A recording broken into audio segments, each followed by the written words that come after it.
Билет во еден правец. Ова е единствениот излез за младите на кои е смачено од корупцијата и непотизмот во Македонија. Токму овие две зла се главната причина зошто над половина од луѓето размислуваат да заминат во странство.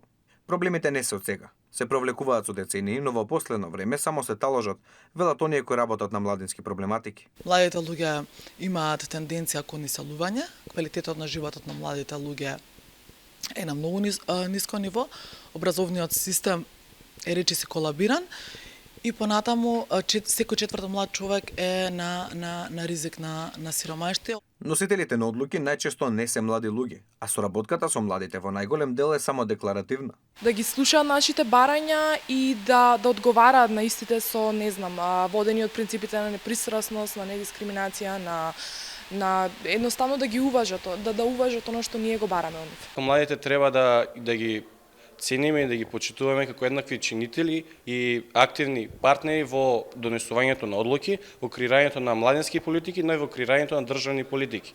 Бидејќи младите се диаманти кои треба да блескаат во нашата земја, а не надвор. Наместо умови да извезуваме успешни младински приказни, сметам дека младите се иднината, но и сегашноста. Освен општо подобрување на состојбите во државата, младите имаат и конкретни барања и желби за новата 2023.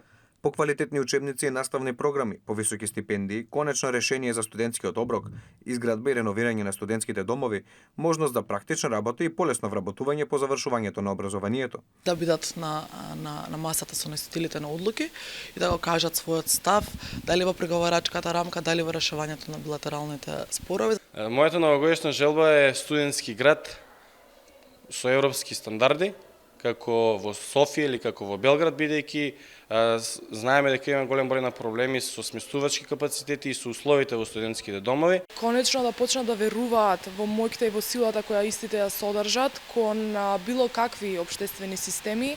И покрај сите проблеми и предизвици, младите остануваат оптимисти.